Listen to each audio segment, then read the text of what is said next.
Welcome back to Phantom of the Indie Review. And today, I am your host. I get those goosebumps every time, Dill. And today, yeah, that's right. If you could read between the fucking lines, we're going to be reviewing the 2023 reboot of Goosebumps on Disney+. I binge watched that shit.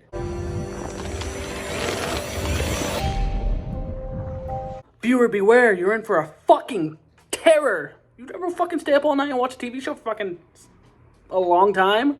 That's horror in itself. You know the fucking Goosebump books made by R.L. Stine.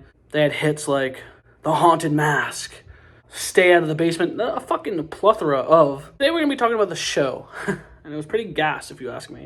I'm going to be rating the show on 3 things. Rewatchability, scares, and comedy. Because if you're going to watch Goosebumps, you got to laugh, you got to be creeped out a little bit, and you got to want to show it to your friends a couple times. With that being said, is this going to get a perfect 30 out of 30? Or is it going to be a fucking dud? Goose egg. Let's get to it. The show starts with a little introduction of a character named... What the fuck's his name? I always forget. Travis? What the fuck's his name? Harold. It starts off and it shows a young boy named Harold Biddle in his basement, and right off the bat you get a collection of the macabre oddities that he has. What I found was cool, it was like a nostalgic collection of, you know, all the pieces from episodes that we had seen when we were kids, like the Cuckoo Clock of Doom, or, you know, some worms from Eat Worms, or whatever the fuck the episode was called. And it starts off that he ends up perishing in a fire in a tragic accident. Fast forward to 2023, right off the bat, it has that dreary, like, Pacific Northwest vibe to it. Like, I feel like the 90s Goosebumps had that, like, bright orange, 90s eternal fall, je ne sais quoi, I don't know if that's the right word for it, vibe. But this one has that more dreariness that they kind of use, you know, with, like, Bates Motel or, like, Ozark, where it's, like, that dark and rainy look. It's a good aesthetic. There's a group of kids in a small town, and they all end up banding together to solve this great big mystery. Justin Long comes into town and moves into the historically haunted Biddle house, and he's a new English teacher.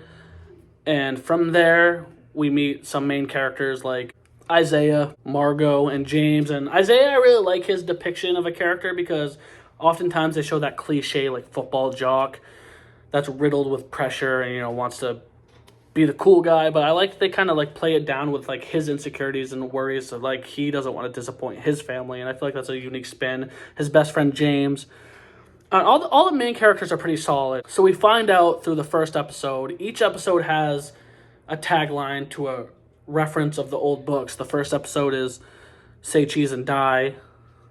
Isaiah finds his camera, and essentially you take a picture, and if you are caught in the picture, it reveals a horrid fate for you. There's this one scene I really like that he thinks he disposes of this camera, and he's in the fucking locker room at halftime for a football game, and he opens up his locker, and he sees the camera in there, and the sense of dread takes over him, and I felt like that was a cool, like, spin, because it's, like, a time and place where, like, you don't expect horror to come, and then there's this, like, crazy scene on the football field that adds up. And as each episode unfolds, we focus on a new character. The second character, she's kind of like this quiet and invisible girl that no one seems to pay attention to, and she stumbles into the Haunted Mask, which at first when they showed the Haunted Mask I was a little pissed because you remember the iconic one from the fucking 90s. This one was a little lame. It was just like one of those plain plastic masks that you could get literally at the Dollar Tree. You're like, ooh, how original. But it unfolds into a shape of this creepy, like, devilish elf looking creature. And even though I felt like at this point, like, the episodes were kind of rushed with the main storylines, it was building into a bigger build. You slowly start to find out that the parents know more about Harold Biddle, and you start to get, like, this conclusion that they had something to do with it. But the way the second episode ends, bro, one of the girls shoots a pool stick and it hits James in the head, and he just fucking explodes. And you're like, what the hell? Did his head just explode like a hard-boiled egg, dude? That was wild. And then I started to think, I was like, wait, why is James only in the end of this episode? He was introduced in the first episode, but we barely got to see him. He's kind of like ghosting his homie Isaiah. But that's where the genius kicks in on episode 3, the Cuckoo Clock of Doom. James was trapped in a motherfucking time loop because of this clock, trying to hook up with his boy, you know. Ends up re-entering himself into this loop by restarting the clock, reliving the same night, so he can, like, pick up this kid. And I thought that was really interesting. But each time he does that, there's a another version of him is entered into the world, and they called it like a duplicate, which was, they made this one funny joke where they kept calling it every time you fucking hit one of the duplicates to find out if it's James or not, they just like explode into this gross, grimy, like chicken egg. There's just one funny joke where they kept calling it dupe soup, and James is like, yo, that seems way too intimate, and like that's funny, like, come. Sorry. They said that the exploding duplicates smelled like watermelon Jolly Rancher, and I'm like, that's vile. Like, you're fucking sick for that reference. The dupe soup one was fine. I'll talk about beating off all the time, but you're trying to tell me an exploding head smells like Jolly Ranchers? I don't play like that. Homie won't play like that. As this is evolving, more of the backstory drops, and Harold Biddle, his ghost, is back. Been tormenting these teens all along, and he possesses Justin Long's character, the teacher, and the teacher's like, all right, now I'm going to kind of like insert myself into the lives of these into these kids and their parents, and I'm going to show them what their parents did to me.